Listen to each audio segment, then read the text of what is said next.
Yes, so once again, hello friends, welcome back to Tutelage Academy. Today we are going to solve 25 questions of GK and GS, and this is the set 3 of model question papers series of CIL which we are presenting from our behalf. हमारी कोशिश tutelage academy application पे यही है कि आपको ज़्यादा से ज़्यादा जो नॉन टेक्निकल पेपर है CIL का उसकी प्रैक्टिस करवा दी जाए और सारे क्वेश्चंस आपको फ्री में अवेलेबल करा दिए जाए, right? So with this effort, we are starting today with 25 questions based on model paper, based on previous year question paper of CIL, right? चलिए start करते हैं. Keep solving along with me. If you know the answer, please comment in the box, okay? Thalassemia is the disease associated with which part of the body? Thalassemia जो disease है वो आपकी body के किस part से associated होता है?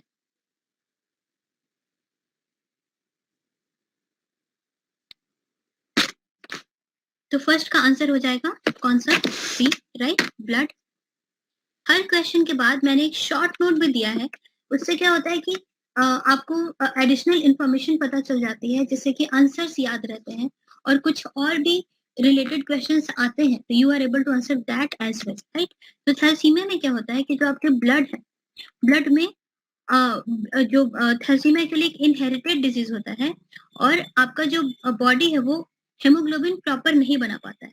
तो ब्लड में हेमोग्लोबिन की कमी हो जाती है और हेमोग्लोबिन हमारा रेड ब्लड सेल का एक इम्पॉर्टेंट पार्ट है. तो हेमोग्लोबिन जो है वो हमारे ब्लड से बहुत ही कम हो जाता है. तो this is what happens in thalassemia. Okay, चलिए नेक्स्ट क्वेश्चन नंबर 2. मुख्यमंत्री मुफ्त सीवर कनेक्शन योजना is implemented by which state? मुख्यमंत्री मुफ्त सीवर कनेक्शन योजना रिसेंटली या फिर आप लास्ट 3-4 मंथ्स में जो भी हमारे स्टेट्स ने स्कीम्स ओपन की है, योजना ओपन की है, उससे रिलेटेड क्वेश्चन आता है. बहुत डीप तो नहीं, बट हाँ ये जरूर आएगा कि कौन सा स्कीम किस स्टेट से रिलेटेड है. तो इसलिए हम लोग ऐसे क्वेश्चंस को ध्यान देंगे. मुख्यमंत्री मुफ्त सीवर कनेक्शन योजना जो है वो है एक्चुअली न्यू दिल्ली. ये हमारे अरविंद केजरीवाल जी का स्कीम है और इसमें क्या हो रहा है, इसमें जो यमुना नदी को क्लीन रखने का ये एक तरह का इनिशिएटिव है और इसका एम है कि फ्री सीवर कनेक्शन दे दिया जाए कुछ हाउस होल्ड्स को फ्री सीवर कनेक्शन दे दिया जाए अराउंड 25,000 हाउस होल्ड्स को जो कि यमुना के किनारे हैं, ताकि उनका जो सीवेज है वो रिवर यमुना में ना जाए. अराउंड 25,000 हाउस होल्ड को हम फ्री सीवर कनेक्शन दिलाएंगे और उससे रिवर यमुना में सीवेज नहीं जाएगा. And sewer connection in this colonies will help prevent 2.5 crore liters of untreated waste from falling into river Yamuna, right? तो अरविंद केजरीवाल जी का ये स्कीम है कि यमुना में सीवेज हो, जो घर का जो सीवेज है वो ना जाए.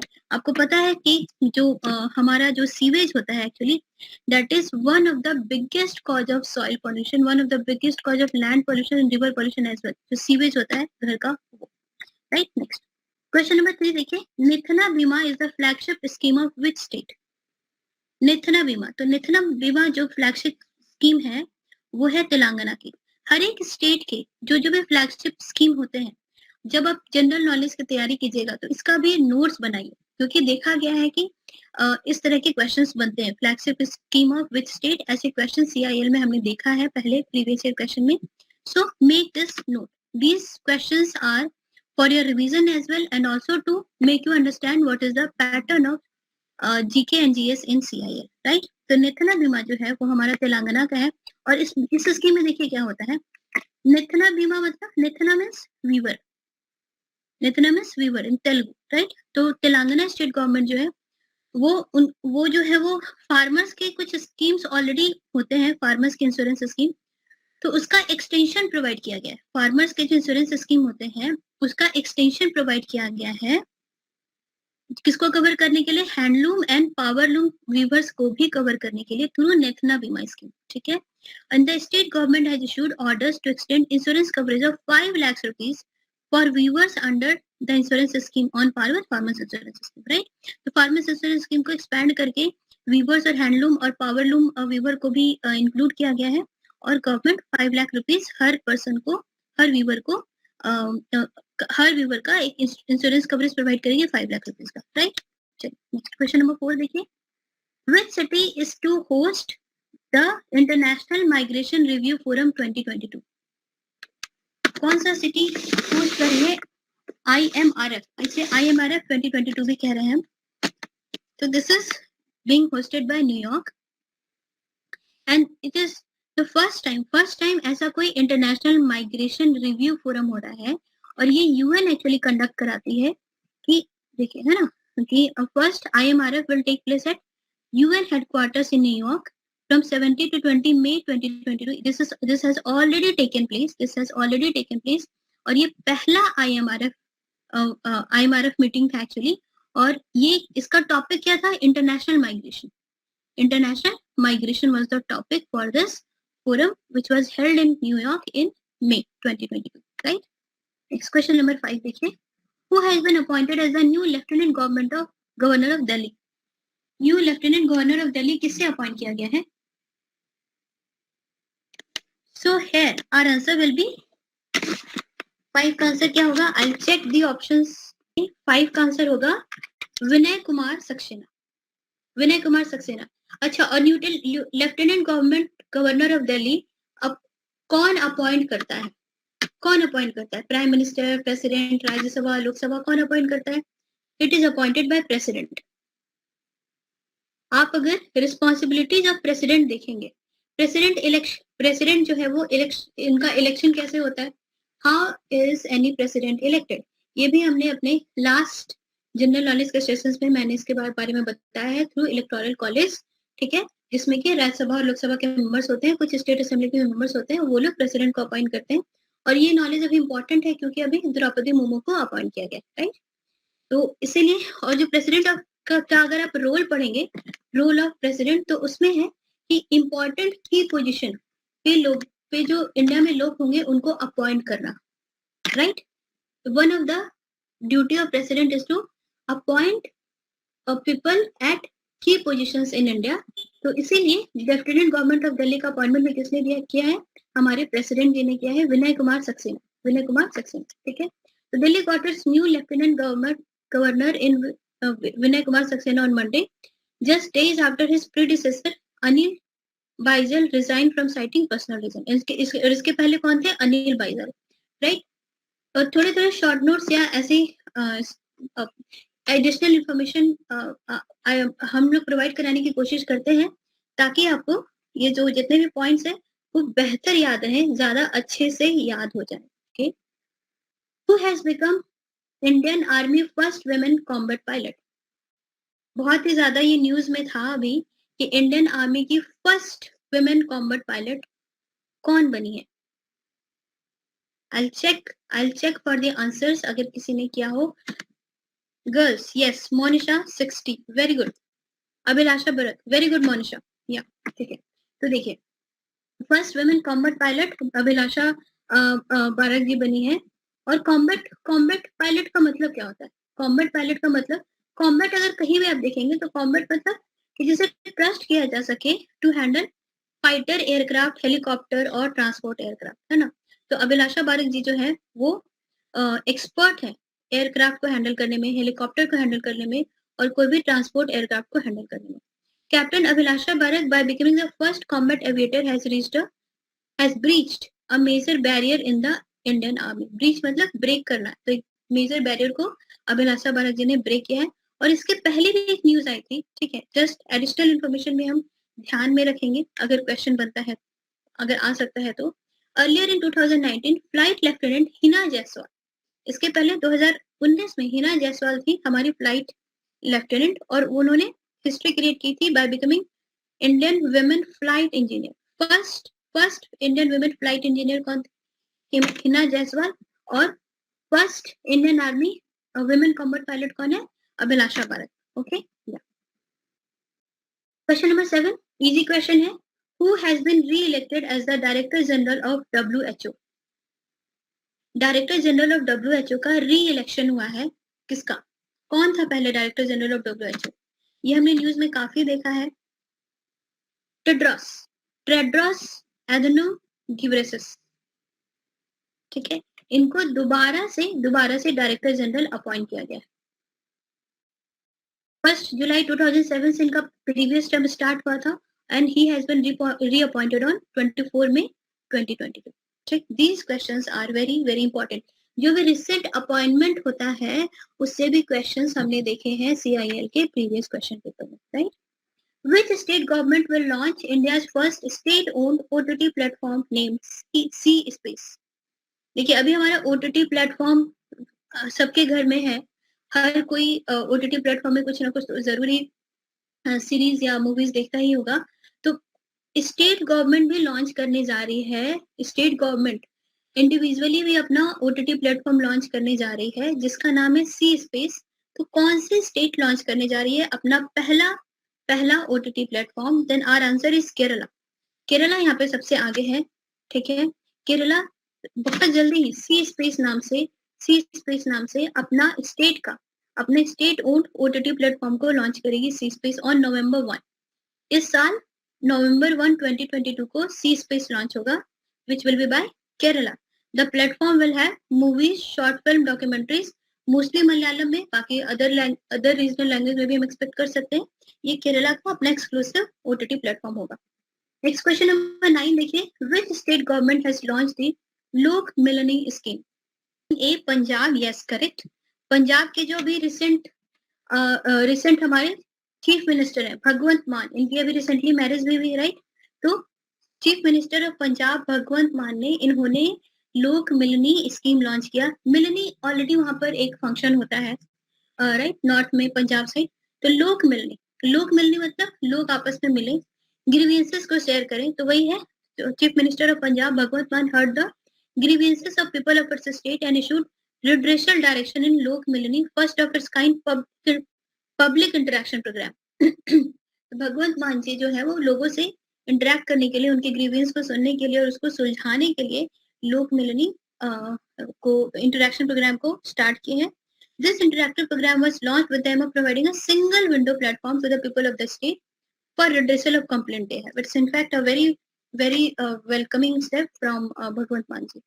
Next question number 10 देखिए, please answer question number 10। In which city Madam Tussauds Museum will be started in June 2020? Number 10 थोड़ा सा ट्रिकी है। दिल्ली नहीं होगा, नोएडा के एक मॉल में स्टार्ट होने जा रहा है जिसमें कि कुछ फेमस धोनी हो गए, फिर Narendra Modi ji and all, Aishwarya Rai and all, इनका वैक्स स्टैचू होगा नोएडा के एक मॉल में मैडम तुसाड्स म्यूजियम को बनाया जाएगा मॉल के अंदर, ठीक है।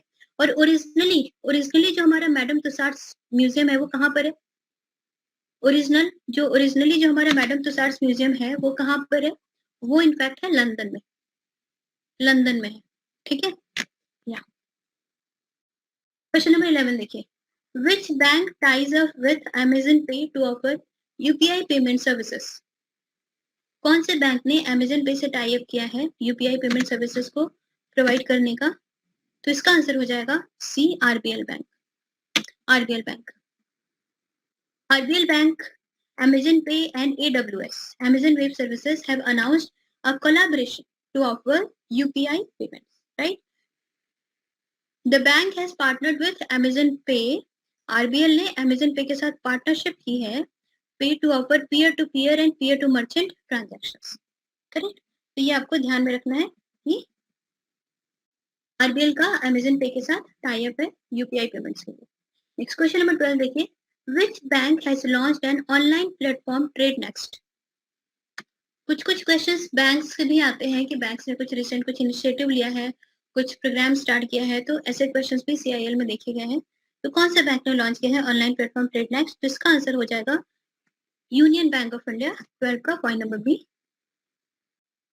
और ये जो TradeNext है ये cross border trade finance service है। क्रॉस बॉर्डर मतलब क्रॉस बॉर्डर मतलब इंपोर्ट एंड एक्सपोर्ट के लिए।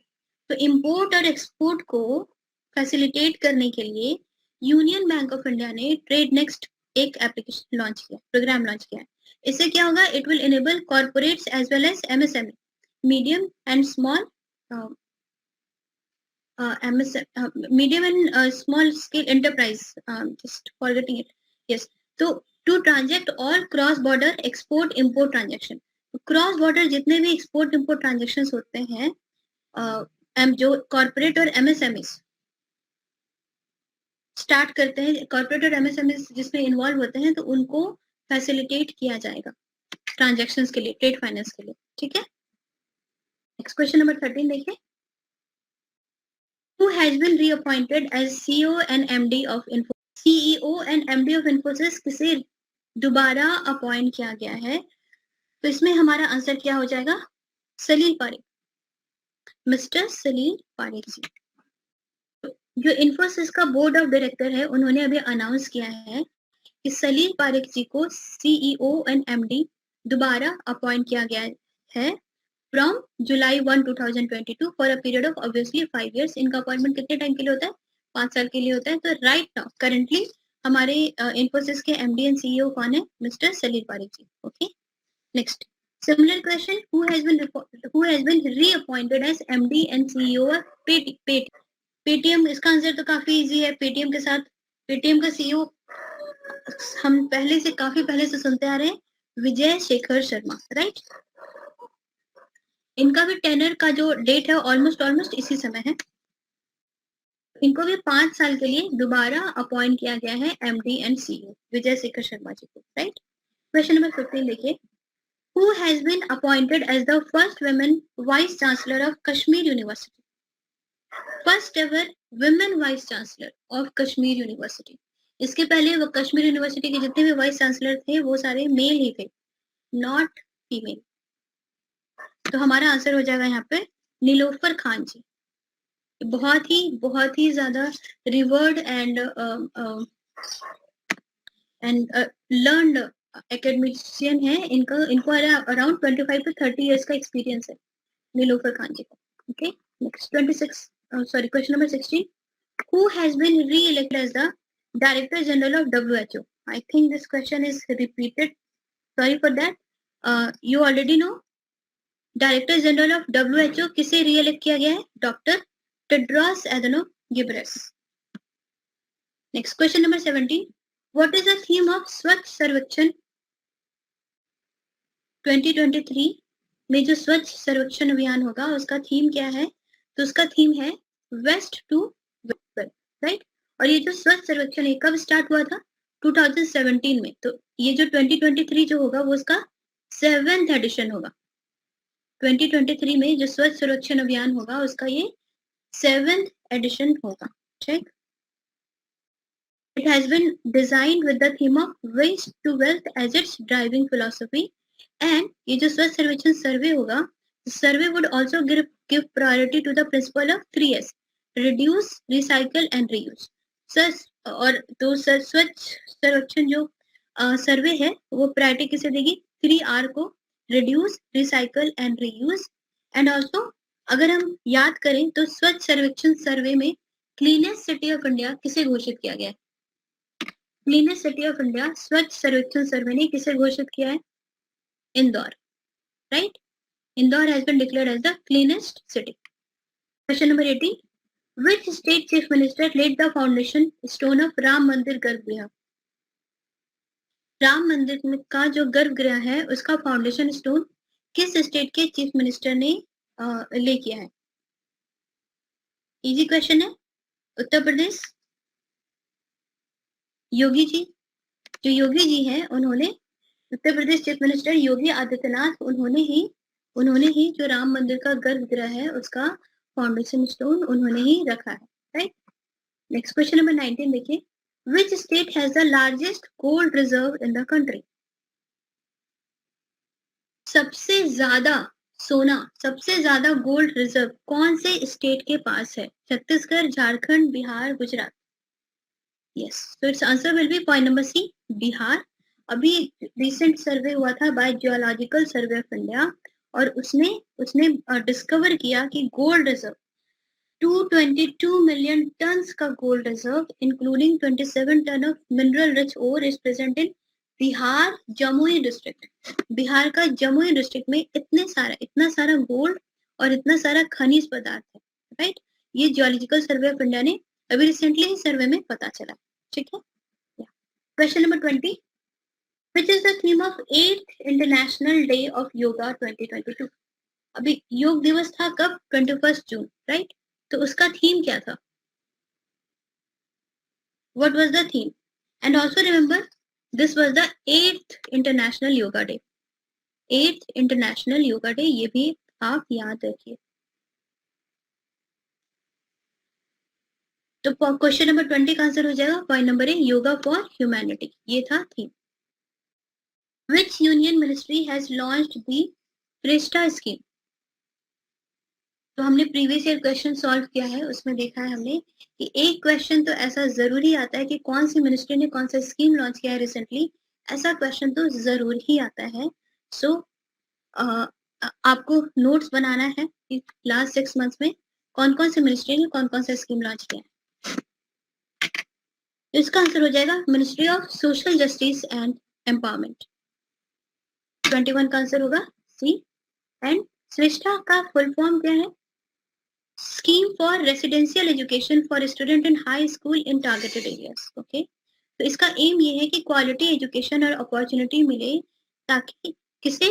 पुअरेस्ट शेड्यूल कास्ट स्टूडेंट, गरीब से गरीब SC ST बच्चों को भी एक क्वालिटी एजुकेशन मिले और अपॉर्चुनिटी मिले.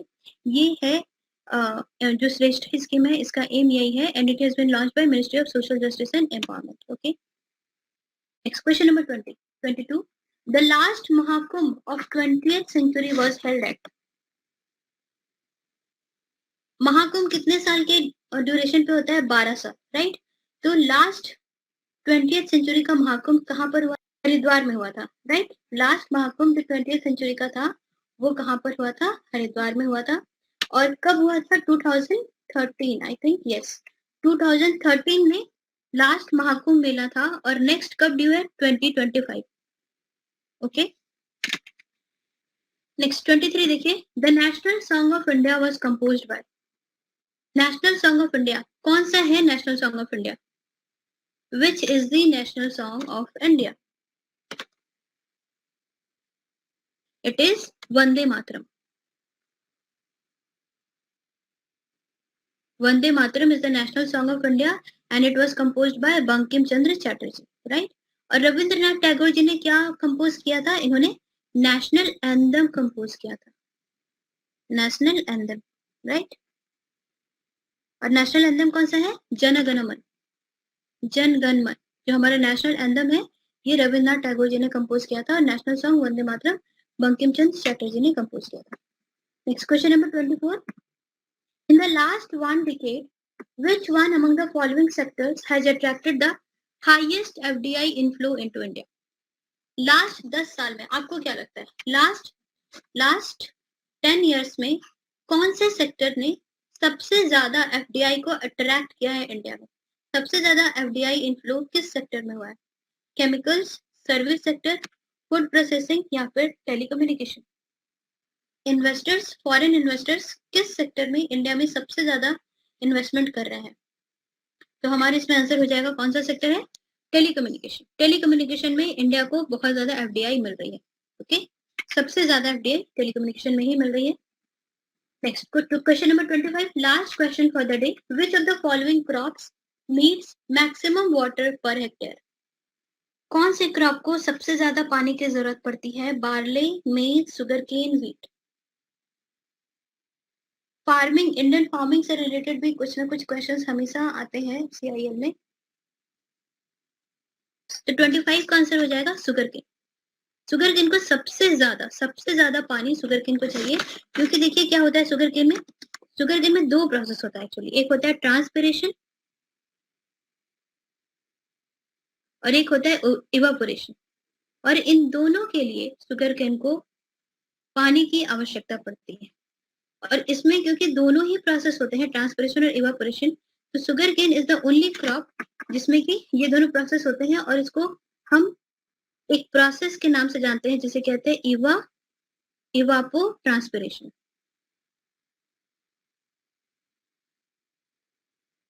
Evapotranspiration, and this is the reason it requires maximum water per hectare, right? Yeah. So with this, I'll be ending the session now. I think these 25 questions were of have given good insight to you and were quite informative. कोई doubt हो, कोई query हो तो आप comment section में पूछ सकते हैं। And wish you all the best, अच्छे से पढ़ाई कीजिए और जो भी CIL का पैटर्न आपको समझ में आया है इन मॉडल क्वेश्चंस के थ्रू, उसके हिसाब से पढ़ाई कीजिए और नोट्स बनाइए। So yes, so thank you all for your time. Yeah, I am ending the session now.